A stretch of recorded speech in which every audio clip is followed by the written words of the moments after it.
नमस्कार, शारदा हिराव रेसिपीमध्ये आपलं स्वागत आहे। आज आपण बनवणार आहोत मिरची पकोडा। आता मोठी मिरची कशी छान अशी मार्केटमध्ये आलेली आहे आणि माझी इच्छा झाली की छान आज मिरची पकोडा बनवायचा। बाहेर पाऊस पण येत आहे आणि म्हणून मी आज मिरची पकोडा बनवण्याचा बेत केलेला आहे। तर इथे मी मिरची घेतलेली आहे बघा, 6-7 मिरच्या घेतलेल्या आहे।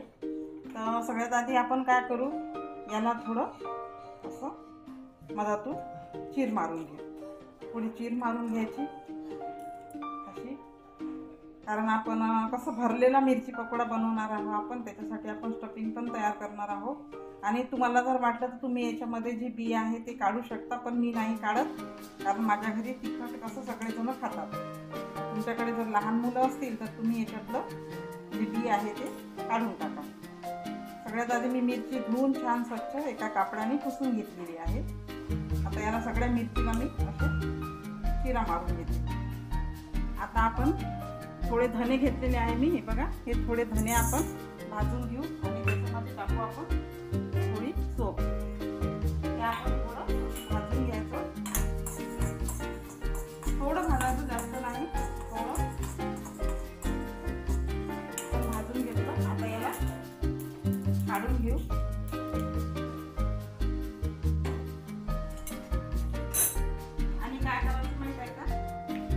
थोडं असं जाडसर कुटून घ्यायचं, किंवा मग मिक्सरमधून काढून घ्या, किंवा असं जाडसर याच्यामध्ये खलबत्त्यामध्ये पण तुम्ही कुटू शकता। मी याच्यामध्येच कुटून घेते बघा। थोडं जाडच पाहिजे आपल्याला, एकदम बारीक नको आहे, तर मिक्सरमधून काय होतं याचं पीठ होऊन जाते, म्हणून आपण जाडसर थोडं याला कुटून घेतो बघा। आता जाडसर मी थोडं कुटून घेतलं याला। धने आपले अर्धे झाले पाहिजे आणि सोप पण थोडी अशी जाडसर। आता बटाटे घेतलेले आहे मी, 4 बटाटे मी असे छान असे उकडून घेतले, हे बघा। याला आपण हाताने छान मॅश करून घेऊ।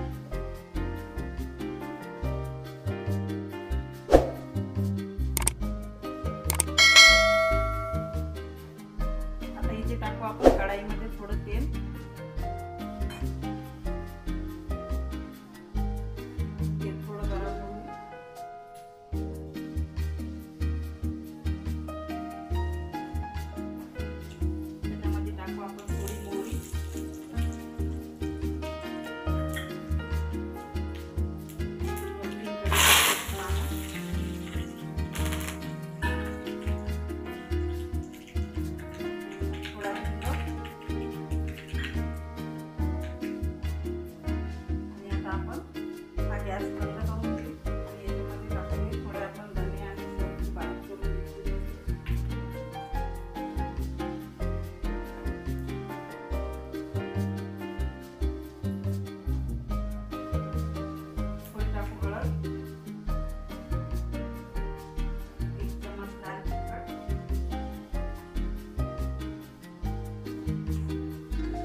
आपण मॅश करून घेतला तो बटाटा याच्यामध्ये टाकून घेऊ।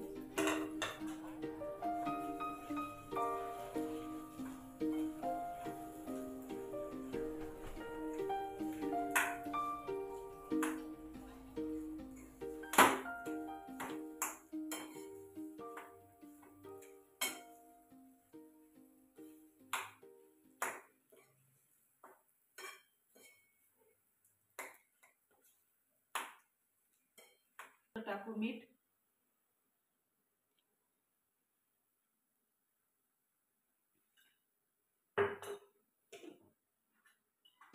थोडी टाकू आमसूल पावडर। आमसूल पावडरनी कशी छान टेस्ट येते याला, थोडा आंबट टाकू। साखर, म्हणजे आंबट आणि थोडी साखर टाकली की कसं आंबट गोड छान त्याला टेस्ट येते। आणि बारीक चिरलेली कोथिंबीर।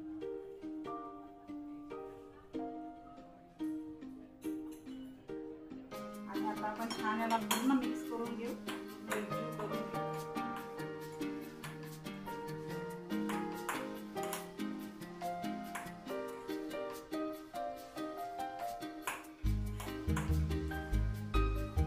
आता स्टफिंग आपली तयार आहे। आपण याला एका प्लेटमध्ये काढून घेऊ आणि थंड होऊ देऊ।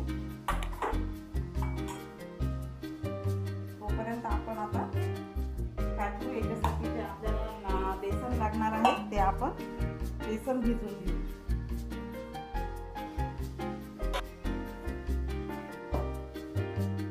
बेसन जेवढं लागते तेवढं आपण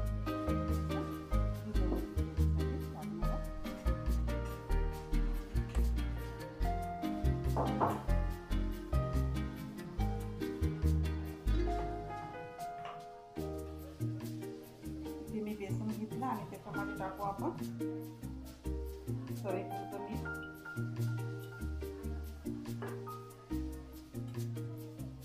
थोडी हळद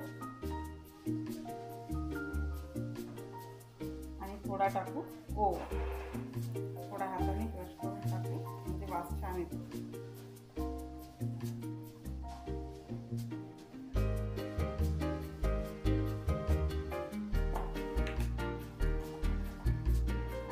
चिमूटभर टाकू आपण खाण्याचा थोडा चिमूटभर टाकायचा, जास्त नको.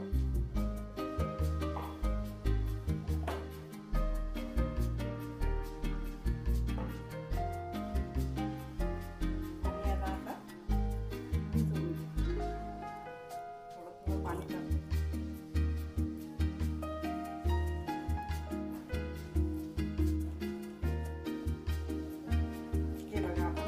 बेसन भिजवून घेतलं. एकदम पातळही नाही करायचं आणि एकदम जास्त घट्टही नाही ठेवायचं, असं ठेवायचं. आता मी भिजवून घेतलं. आता काय करू आपण, याला एका ग्लासामध्ये काढू.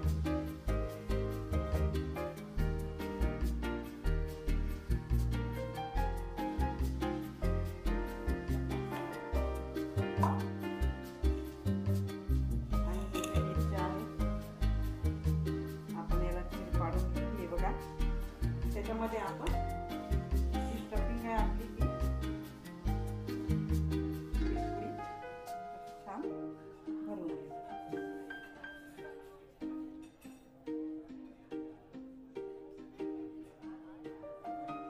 चांगली अशी दाबून दाबून भरून घ्यायची. त्याच्यामध्ये जेवढी बसेल तेवढी, जेवढी भरता येईल तेवढी आपण याच्यामध्ये छान अशी भरून घेऊ.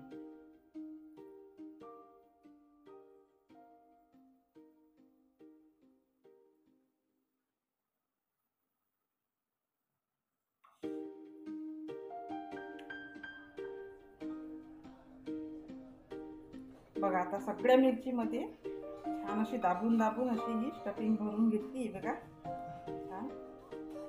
तुम्हाला वाटलं तर थोडी अशी वर पण तुम्ही त्याला अशी लावू शकता, वरून पण. आता आपण काय करू, याच्यामध्ये अशी मिरची ठेवायची. आता वरपर्यंत जर नसून जास्त याच्यावर काय करायचं, एक चम्मच घ्यायचा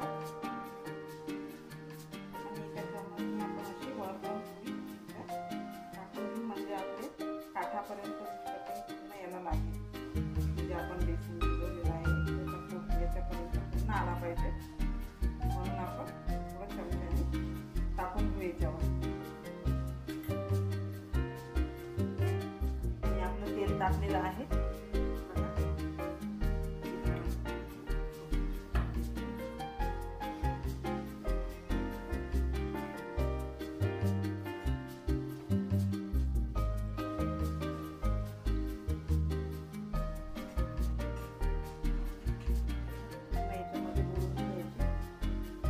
आपला मिरच्या मोठ्या आहे आणि ग्लास छोटा आहे, म्हणून आपण एका चम्मचनी असं त्याच्यावरती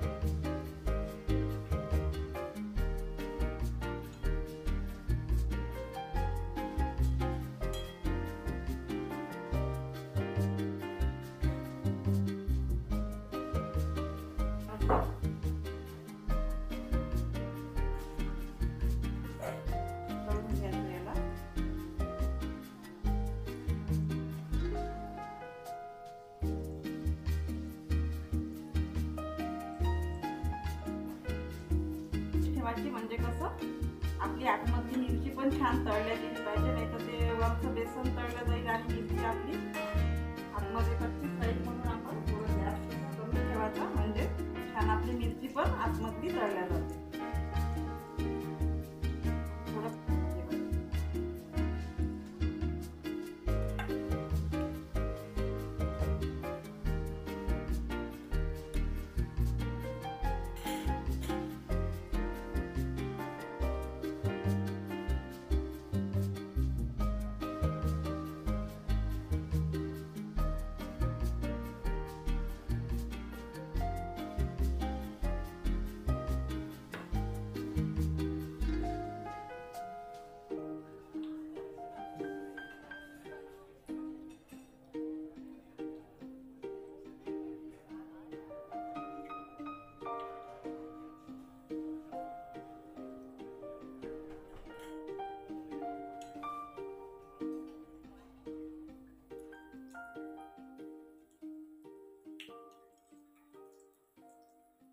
बघा किती छान मस्त बेसन पण छान फुलत आहे. बघा मस्त अशा खसखशीत कुरकुरीत आपली चविष्ट अशी मिरची पकोडा बघा किती छान असतो.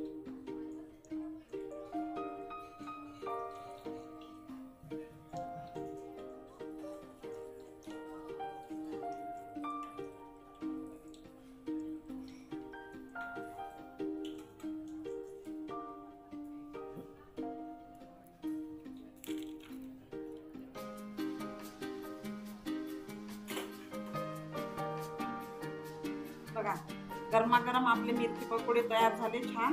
हे बघा आपण एक कापून पण बघू.